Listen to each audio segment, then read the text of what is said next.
This is the Shine On You Crazy Daisy podcast, and I'm your host, Trudy Simmons from the Daisy Chain Group, providing platforms and opportunities for businesswomen to be seen and heard.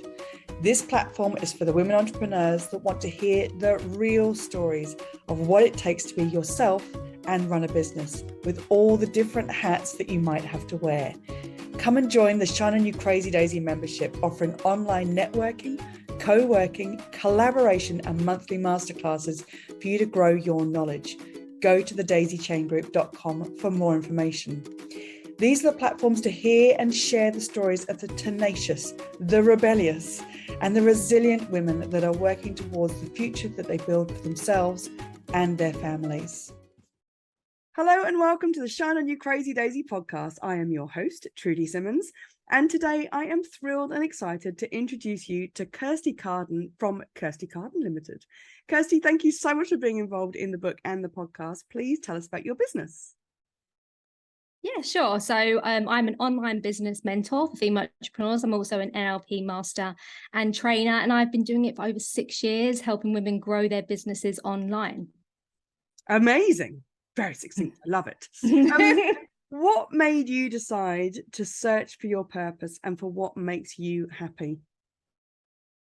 It was really a personal event, really. It came down to it was now, so 2014, the end of 2014, when I suddenly lost my mother-in-law, and it really was a spiral of events that happened after that. Things happened at work, and it literally put me into a place of like, right, do I sink or swim right now, with a compound of lots of different things that happened.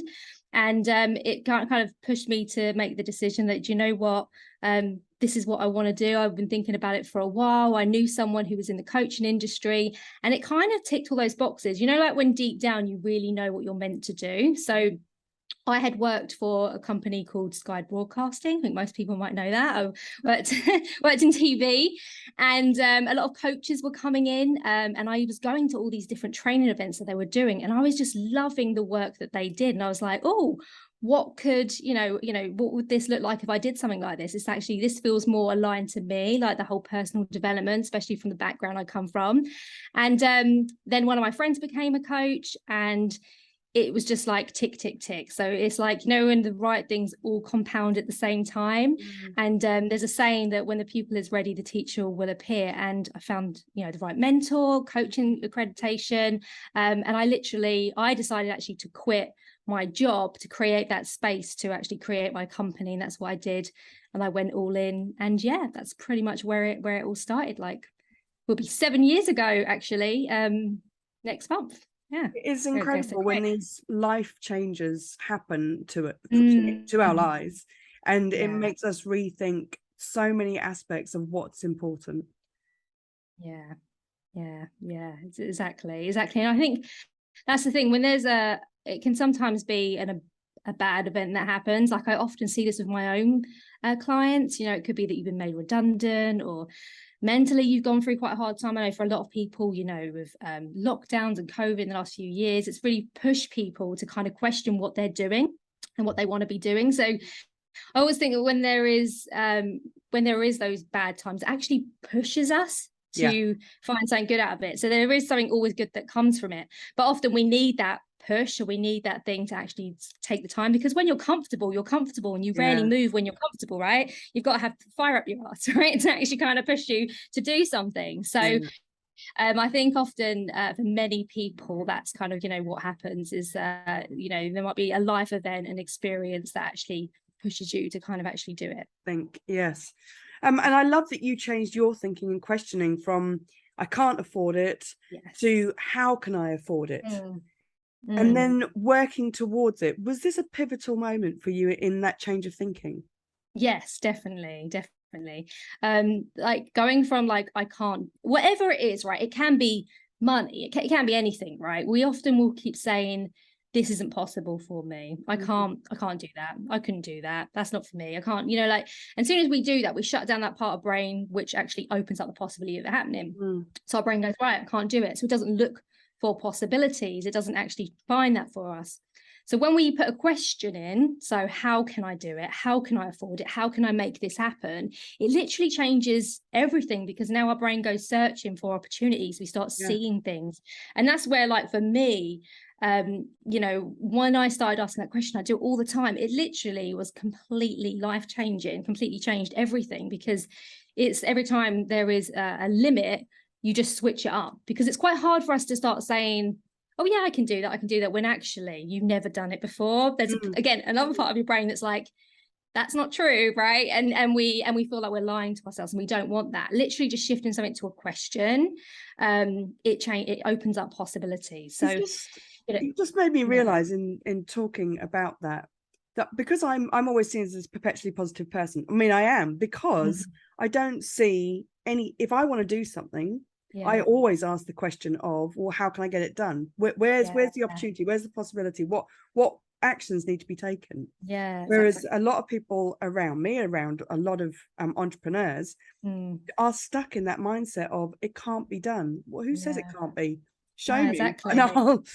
It is a way of thinking. Yeah, exactly. And there isn't really anything that's a can't, because you went back 100 years ago, 200 years ago, like so many things that were can'ts then are possible now. You know, being able to fly, being able to do, just having this device which connects us to other people, connects us to the internet. Like even 50 years ago, that wasn't possible, right? So actually, what is possible constantly is changing all the time anyway. You know, it's you only base it on the blueprint of your current existence. And I think that's the problem, is that we try and base what we can do based on what we have done, but that's only what we have done. That isn't what is possible, right? So we have to switch that narrative. Like just literally asking that question changes everything, because it gets you thinking in a different way. Because if you think in the same way you've always thought, you're going to get the results you've always got, right? So it's a real tip that I'd literally say to everyone, because literally shifting it to a question: how can I do it? How can I make it possible? How can we make this work? How can it be done, right? In any situation, right? Even when if your roof caved and you're like, oh my god, how am I going to afford this? Right, what can I do? You know, it's like any situation. If you just switch it up, you then start getting proactive, and you start thinking in a new way that's going to serve you. It's going to make it happen. You know, your brain always wants to serve you in a positive way. You know, but it's how we choose to program it. It's the narrative we use to put into it, and it's going to give us those answers. You know, if we say, I'm really crap, I don't know what I'm doing, it's going to go, okay, you're really crap, you don't know what you're doing. And that's what you're going to see every day. You're going to find things that reaffirm that, right? So yeah, it's a game changer, literally being able to switch to that question. It's my audience is called Crazy Daisies, because at some point we've all been called crazy for starting our own businesses, for what that business is, for the services we offer, the products we want to create. And if you think, as you just said, those things that were 50 years ago of Zoom, they would have been called crazy as well. There's no way that this was possible back then. So run with it, I say. I love these conversations. I'm fired up. You say in your chapter, from every bad experience I've learned something. Do you think that it's important to learn from good and bad experience, or to let it go and move on? I think there's a learning in everything. I really think there is, and to discount like all the bad experiences we go through, and to think that there's no learning from it, I think it's a little bit naive, right? I think it's we have to learn from them. You know, I know in business, you know, it's not all smooth sailing, right? Like it's not like everything that you do or put out there gets like everyone going and that necessarily means it's good, because actually some of the things that don't go so well, I know for myself, and I don't know if it's true for you, that the biggest lessons have come from that. The biggest lessons have come from like maybe having a wrong client in a program, to go, right, what did I do there to attract that person to me, and what is it that I need to shift and change, or like what. So it's like you learn more about yourself through any bad experience. So I think actually no, everything is a learning lesson. And that's the thing, if we again decide if something's good or bad, right? We label it that, when actually it's all a lesson, it's all a learning. And if we can see it that way, we can take the positive, feel crap while it's happening, or process those emotions. Like I'm not into like toxic positivity and pretend that everything's great. It's not, right? We have to feel it, but then after we've done that, it's the processing of what we learn from it, and that's where the magic happens. And often that's when the biggest things change and happen, because you've learned from it rather than just kind of swept it under. yeah, I think good, bad, there's always a lesson. Brilliant. And if there was Yeah. one lesson that you've learned that you want every entrepreneur to know, what would it be? I would say listen to your gut, listen to yourself, because I think soon as you go into business, it happens in every area. People love to give you advice, right? But especially when you go into business, people love to give you their advice from their perspective on what they think is best, right? So I know right from the start, from many people, when you're starting your business, you're going to get so many people telling you it's not safe, it's unstable, like people that have never had a business, right? Their opinion, as much as it's nice to hear from other people, isn't valid in the context of what you're doing, because they don't have any experience in that area, right? But then once you go into business, everyone will tell you that their way of doing it is the way. So it will be like, you need to know how to use LinkedIn to get this LinkedIn course, or you need Facebook ads, or you need to do this or that, or blah. It's all about this. It's all about, and it's like, whoa, it can be so overwhelming. Yeah.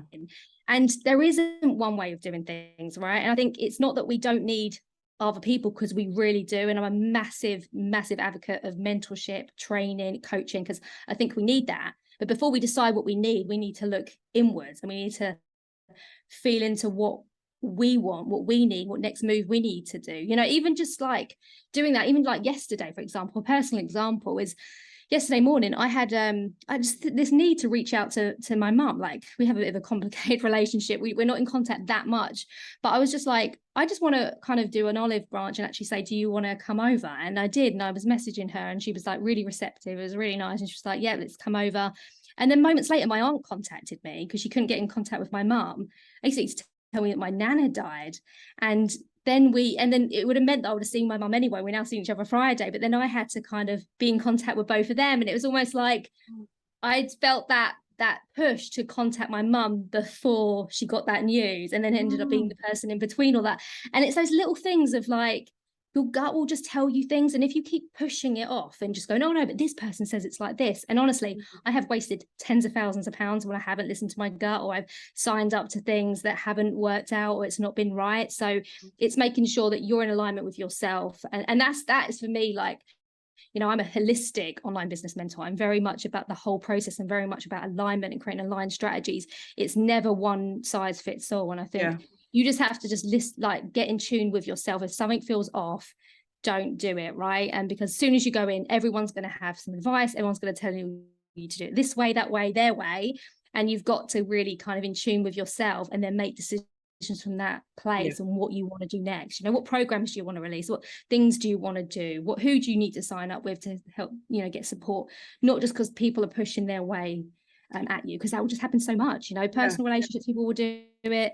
Professional relationships, people will do it, and it can get really overwhelming. It can stress a lot of people out and overwhelm a lot of people. Like, I see people signing up to like 10 courses sometimes, thinking they need all these things. It's like just thinking about that feels stressful, right? So it's really about making sure that your gut will always tell you what you need to do. It's listening to that. Listening.